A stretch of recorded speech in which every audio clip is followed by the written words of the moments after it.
We start this hour with the latest on that search for 6 people missing after the sinking of a luxury yacht off the coast of Sicily on Monday. The operation now into its 3rd day, with it is said to be little hope of finding the survivors. Let me take you to the live pictures from Porticello. Coast Guard vessels have been seen heading off into the sea. You can see that there is a big media presence there trying to get the latest on this operation. The vessel itself is lying 50 metres down. Divers are being helped by remote control vehicles that can operate on the seabed far longer than the rescuers themselves. The rescuers are only allowed to spend about 10 minutes down at that 50-metre depth. Now, of course, 6 people are still missing, but it is now thought that the rescuers are trying to recover the bodies. The people on board were likely to have been sleeping inside the cabins on Monday when the ship was hit by a tornado-like waterspout, which tossed it underwater. Well, our correspondent Bethany Bell is in Sicily and gave us this update about the search operation. They've got teams of specialist divers who are used to working in small, cramped quarters, but the depth of the shipwreck is proving a big challenge.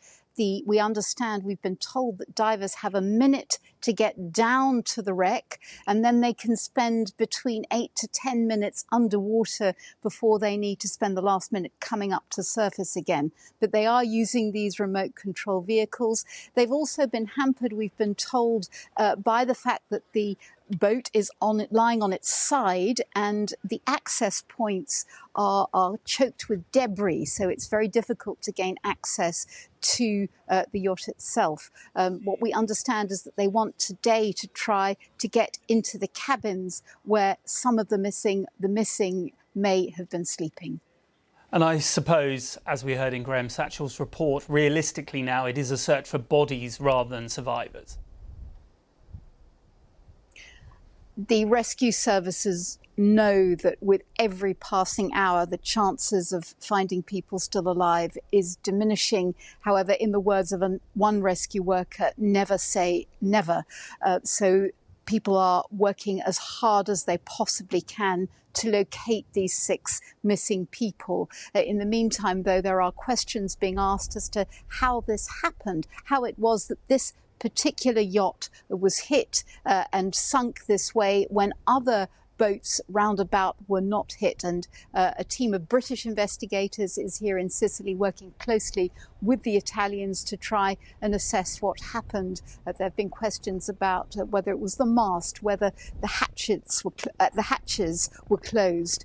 But of course, the priority remains locating the missing. Absolutely, Bethany. But the captain survived, and I assume that the investigators will want to talk to him in quite a lot of detail as to what happened and whether they had enough notice of this waterspout and the bad weather that was in the area. Yes, I mean, many people, experts in the field, have described the water spout as an extreme condition, something that is very hard to plan for, in a sense, in terms of knowing that it's going to come right then and there. However, people will be asking whether there were enough measures taken to mitigate such extreme weather events, which, of course, we know can happen. But as I say, for now, the huge priority is locating the missing people. The investigations will continue. They're continuing now, but for now, the focus is finding the missing. That's Bethany Bell. Well, as Bethany said, there was appalling weather off the Sicily coast before the sinking of the super yacht. Witnesses describe seeing that waterspout or a tornado over the water. But how common are they? And could the design of the yacht contributed to the sinking? With more, here's our science correspondent, Palab Ghosh. It was plain sailing for the Bayesian in this promotional video made 15 years ago.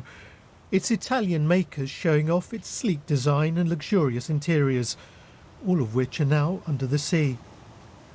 The Bayesian is one of the largest sailing yachts ever built, 56 metres long, and it has the 2nd tallest sailing mast ever built at 72 metres.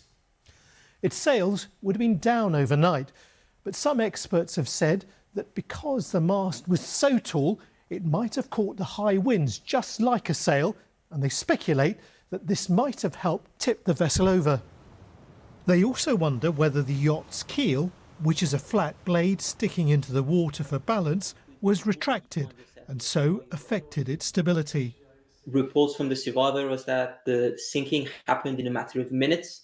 We now have reports from the divers that the vessel is pretty much intact, so that very much hints at extreme winds on a rather large size rig, causing the vessel to heel over and then most likely start taking on water, which would then lead to a very fast sinking. But aren't these super yachts built to withstand being able to tilt over as much as 90 degrees and then bob back up?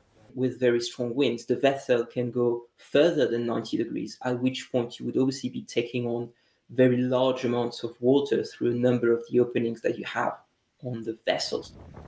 The key factors were the ferocity of the winds and possibly a waterspout like this one that struck the vessel. They're like tornadoes but occur at sea, gathering mist and moisture. They have narrow columns just a few tens of metres, twisting, powerful and life-threatening. 18 waterspouts were reported off the coast of Italy on August the 19th alone. And experts say that the higher than average sea temperatures might have made them especially powerful. The big question is the waterspout in its own right enough? Given you had a thunderstorm, given a very tall mast pushing up into those thunderstorm clouds, we don't know the details, and it's not until the vessel's been investigated, hopefully recovered, that we'll learn the true story of what went on. But it is possible that this intensive tornado, this waterspout, did capsize the vessel. Investigators hope to know soon what sent the Bayesian down so suddenly, and if there are lessons to learn to prevent such accidents from happening in the future. Palab Ghosh, BBC News.